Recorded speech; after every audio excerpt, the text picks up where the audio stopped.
Hey everyone, so I've been getting a ton of questions about the potential use of molecular hydrogen for the COVID-19. Now, there does appear to be some good rationale for why it would be used, and in fact in China there are already several clinical studies where they're using molecular hydrogen to treat the COVID-19 patients. According to some of the researchers, the preliminary data is really quite promising, in so much that at least one governmental organization is now recommending the use of molecular hydrogen for these patients.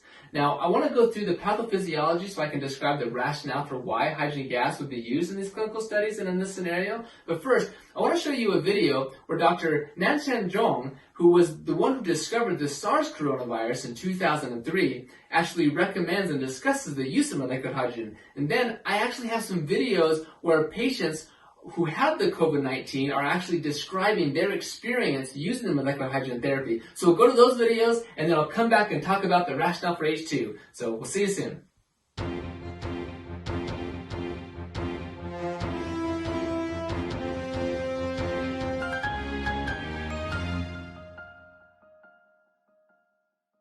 We just finished some of the data from 3 hospitals. We use hydrogen and oxygen mix. Yes. It seems to be working very well. I am happy about that. So I just got the data right now. So from Wuhan and from Guangzhou, and 3 hospitals, altogether 60 something. And after inhaling this hydrogen and oxygen mix gas, they improve. Dyspnea improved the 2nd day, and the 3rd day, and the 4th day. So all of them showing really improved. I suppose because of at least resist to reduce the airway resist the gas resist airway resistance. So much easier to go into the alveoli to improve the oxygenation. I think that's a good way. 你刚才吸了有什么感觉？就是吸了之后来了之后这么多天，这个胸前呢没有改善，就真的用了这之后啊，这个胸前都改善了，是吗？不痛了，不痛了，不痛了，一点都不痛了。那太好了，谢谢你啊，万秋啊，教授啊，这里今天这第一回好爽啊，这个味道。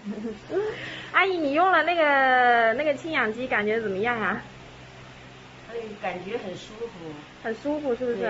没有什么不好的感觉。有没有说觉得胸口就是吸了之后感觉很顺畅啊，或者是吸气的时候觉得就是很顺一点感觉？对，原来一深呼吸呢，就会咳嗽，但是用了这个以后呢，咳嗽啊，基本上没有了，而且深呼吸的时候都不会咳嗽。哦，好。你用这个机感觉怎么样？用这个机感觉还可以。有没有说觉得好像吸气会更舒服啊，更顺畅，就是更顺畅一点，是不是？对。特别是第一次用的时候。什么感觉？感觉就是像气道打开了一样。哦，这种感觉。对，以前不敢做这个深呼吸。用了它以后可以深呼吸。哦，好的。你感觉吸了这个机之后感觉怎么样啊？吸了半天就感觉胸口就不痛了。不痛了。就没有那么痛，然后现在都不痛了。现在不痛了。那就以前生活的比较痛。之前是胸闷，跟前面这里跟后背都有点痛，然后吸了这个吸气以后就半天以后就感觉就舒服很多，就没有痛。好，谢谢啊。So I hope you enjoyed those videos. It really is quite fascinating. I'm excited to see what the clinical studies show. Like I said, some of them should be published here quite soon. So let's go into this COVID-19 and figure out exactly what's going on. So the COVID-19 is the disease that is caused by the SARS coronavirus. Now SARS stands for Serious Acute Respiratory Syndrome. So it really is something to do with the lungs. So here we have the SARS coronavirus. It's going to go into the lungs and it's going to attack the alveoli. So here we've zoomed in on an alveolus here. So the virus will come in, has a spike protein. It's going to use that to anchor itself onto the ACE2 or the angiotensin converting enzyme type 2, and it's going to release its positive single-stranded RNA into there. That's going to basically take over the cell's ability and causes viral replication and make more viral particles and everything. And then this type 2 pneumocyte is then going to release these mediators to recruit these macrophages. Then the macrophage, the white blood cells, going to release these various cytokines, okay, interleukin 6, interleukin 1, TNF alpha, tumor necrosis factor alpha. That's going to go into the plasma and then it's going to release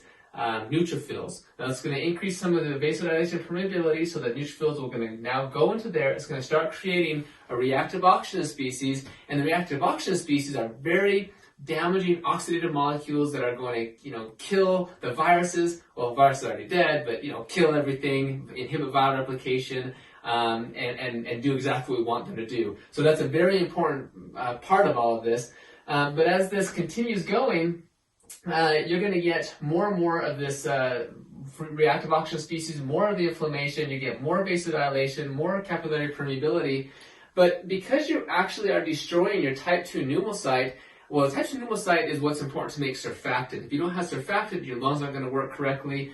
So you don't have the reduced surface tension. So you have a decreased concentration. Plus, with the permeability, all the plasma is releasing out into the alveolus, and so now you have a collapsed alveolus. So, of course, you have a collapsed alveolus, you're going to have very difficult for gas exchange.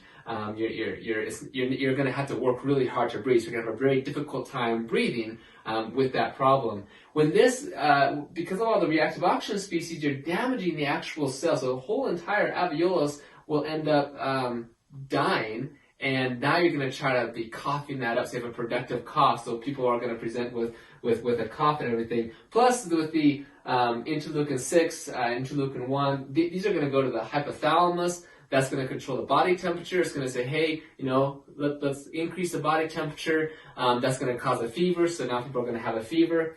So all this is going to continue getting more and more inflammation. You get this systemic inflammation, so more vasodilation, and that's going to cause lower blood pressure, or hypotension. So you're just going to feel weak and fatigue and everything, right? So you have this hypotension. Well, that's also going to cause low blood perfusion. Well, low blood perfusion, meaning you're not going to get the oxygen-rich blood to your cells. So that's going to cause low oxygen levels or hypoxia, right? So now you're going to be short of breath. Plus, with this issue, you're short of breath, but also here, and that's going to activate the chemoreceptors. It's going to cause you to activate sympathetic nerve activation, so you're going to have a higher heart rate, for example. So you have fever, difficulty breathing, higher heart rate, a cough, all of these things. But you're not getting the nutrients there either. You're not being able to do metabolic waste removal. So that's going to cause cell death, right? Apoptosis, necrosis, autophagic cell death, the different pathways of cell death, and that's essentially killing those cells. You're going to cause multi-system organ failure. Now that's, of course, really bad. Like for the lungs, like this is what we're talking about right here. Also in the kidneys, you're not getting the right blood circulation and everything, so your kidneys start having problems. You have higher blood urea nitrogen levels. Your liver is also being damaged. You have ALT, AST, all these different tissue damage that's occurring on. And as this continues, you can get ours, the acute respiratory distress syndrome. Now, most people who die of, say, COVID-19 or other SARS-like viruses, they die because of the acute respiratory distress syndrome. Again, it's a disease of the lungs, and that, of course, all this leads to death. So we need to stop this, right? That's the whole goal. Is what can we do to stop this? And of course, the idea is, okay, how do we inhibit viral replication? How do we inhibit all this stuff? How do we get our immune system going? Well, notice that a lot of the damage is occurring here from the reactive oxygen species and this inflammation that leads to systemic inflammation.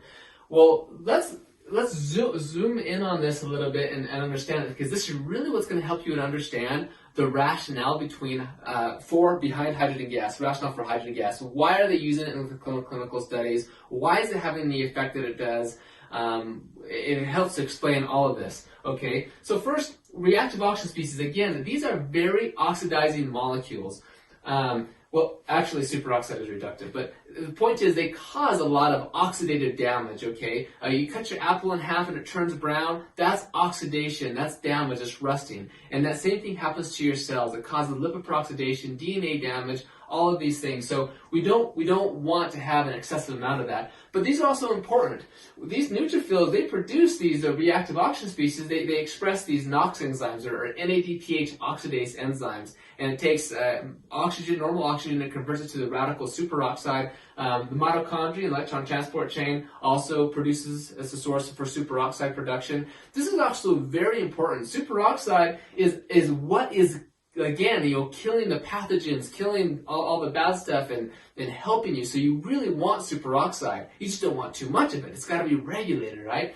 Also nitric oxide. Well, nitric oxide is very critical. It's a vasodilator. Of course, that's really good, but you don't want too much of that because that's going to cause misdistribution of blood flow and whole sorts of problems. So we need to have that regulated as well. But nitric oxide it can inhibit viral replication. It's extremely important for the immune system. But again, you don't want too much of it. You want to keep that regulated. Well, when you have this cycle going on, these are just getting higher and higher and higher and higher. And now you're just causing all sorts of necrosis and cell damage. You're inducing apoptosis, right? That's the cell death we talked about.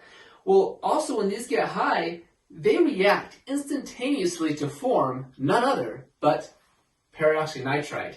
Peroxynitrite is literally like the most oxidizing, damaging molecule that there is. It is pernicious. It is terrible. It is a bad molecule. And not only, that's a bad one, but then there's also the hydroxyl radical. The hydroxyl radical is actually the most cytotoxic reactive oxygen species. It's just bad. Both of these guys are just bad. That's why they're in the red color, because red means bad in this case. When these get high levels, they form peroxynitrite. Peroxynitrite can form the hydroxyl radical. Superoxide can also form the hydroxyl radical through a process called the Fenton reaction. Like there's iron and different things. It can cause this to catalyze. So I just want to point out that these guys right here, they do us no good. We do not want them. They cause cell death and everything. These guys, on the other hand, they're important for our immune system, for our function, everything. So we actually like them. We need them to be regulated, okay? Well, these enzymes are very critical to regulate these, and they get hyperactivated by the immune inflammatory response we'll talk about over here. So, but typically, let's talk about superoxide, for example. The body regulates this because superoxide normally is just, once it's done its magic, once it's done what it needs to do, it's quickly converted by superoxide dismutase, the body's antioxidant enzyme. It's converted by hydrogen peroxide. That's converted to water and oxygen by, say, catalase or glutathione peroxidase. It's no problem. The body can take care of this. These are our body's natural antioxidants. And they are regulated by what's called this NRF2 keep 1 system, okay? So here we have like a cell, and here's the nucleus. Okay, look, here's your mitochondria, okay? But what can happen is that NRF2 keep 1 is a transcription factor that when it gets activated, check this out. When NRF2 keep 1 gets activated, it goes into the nucleus and binds to the ARE, the antioxidant response element, or ERE, the electrified response element. But here it binds and induces the translation, transcription, production of the body's natural antioxidants, like your glutathione, your catalase, your superoxide dismutase, your glutathione peroxidase. In fact, NRF2 regulates over 200 different cytoprotective proteins and enzymes. Okay, this is the phase 2 enzymes, detoxification and antioxidation. It's all right here with the NRF2 keep 1 system. Well, when you have an attack like this, all your superoxide dismutase, your catalase, all this stuff that's going to control everything is like totally depleted. It gets gone, and that's why you're getting it gets gone. That's funny. You get such a depletion going on here that you're quickly going to have necrosis and apoptosis, cell death, and everything. So that's why NRF2 is so important. Well, look what happens here. So now let's talk about hydrogen a little bit. Molecular hydrogen actually has the ability to activate the NRF2 keep 1 pathway. And when it can activate the NRF2 keep 1 pathway, it's going to help to replenish and maintain that redox homeostasis of your glutathione, your superoxide dismutase, your catalase, like I said, over 200 cytoprotective proteins and enzymes. And as it does that, it's going to help to maintain this whole thing. Okay? So that's one critical aspect. Another critical aspect is hydrogen can also regulate this area over here. It can actually regulate the NADPH oxidase system. It can actually down-regulate this, so you actually get less superoxide production. If it's too much, for example, it can help bring that down, as well as regulate the nitric oxide synthase enzymes, has regulation in the mitochondria. Actually, some really neat benefits in the mitochondria that we're finding with the hydrogen gas. So here, hydrogen is able to take care of the ROS. Oh, and these guys right here. So hydrogen actually can selectively reduce these guys, the hydroxyl radical and the peroxynitrite. Okay. Now consider, see, other antioxidants, say vitamin C or vitamin E or whichever ones we're talking about, there are some potential problems because in some ways, just based upon reaction kinetics or stoichiometry or different things, not stoichiometry, but those things can react indiscriminately with things like superoxide or nitric oxide. Okay, hydrogen gas can actually not react with nitric oxide or superoxide. The only things it can react with are these very dangerous and very damaging oxidants, hydroxyl radical and peroxynitrite. It can't react here, but it can selectively reduce these guys. It can increase NRF2 activation to increase your body's natural antioxidants, and it can regulate the enzymes, the very enzymes that are producing these. So it's a very good regulatory system of what hydrogen gas can do, okay? And consider it is the smallest molecule, smaller than oxygen, so it's able to diffuse into the cell, into the nucleus, into wherever, very easily, where it can have these regulations, okay? Okay, so now let's go to the inflammation, okay? During this process, we get what's called the cytokine storm. That's when we have just this huge upregulation of all these cytokines, and we have tons of problems going on here, okay? So, for example, interleukin 6, interleukin 4, tumor necrosis factor alpha. Well, these are regulated by other transcription factors like NF-kappa B, NFAT, STAT1, or STAT3. These transcription factors regulate and increase the production of all of these. Well, guess what activates these? Reactive oxygen species. Okay? Well, reactive oxygen species activate these guys, and guess what these guys can produce? Well, if you guess reactive oxygen species, you go to the head of the class. Because that's right. All of this is this whole cycle. And you can see it's a vicious cycle. It just keeps on getting worse and worse and worse until you get more cell death, which results in multi-system organ failure, which results in, well, eventually death. If we don't stop this, we have to stop this cycle.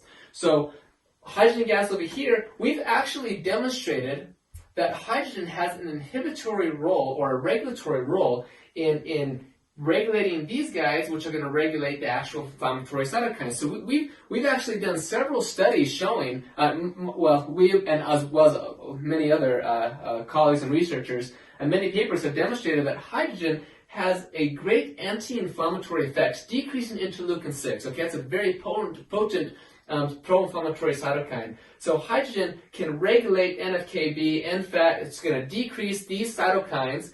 And we're seeing in the research that hydrogen can therefore decrease, for example, lipopolysaccharide-induced hypotension, decreasing some of these other symptomology here because it's decreasing this inflammation, it's decreasing the oxidative damage, the oxidative stress that's going on. So, so to sum it all up together, this is how the virus progresses, leading to reactive oxygen species and inflammation. That's going to cause all the way to cell death, multi-system organ failure, and eventually, potentially death, right? And hydrogen gas, being a very simple, small molecule, we're showing it can help to regulate the redox status of the cell by selectively reducing the very bad guys, help to regulate and improve the NRF2 keep 1 pathway to maintain our body's redox homeostasis, and also has regulatory effects with the inflammation to lower chronic, harmful systemic inflammation.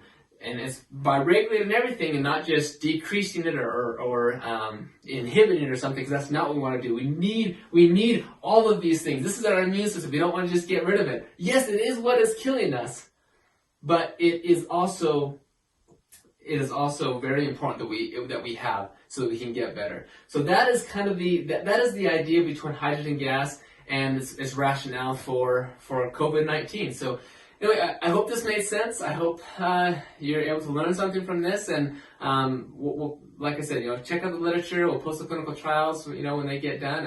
And thank you very much.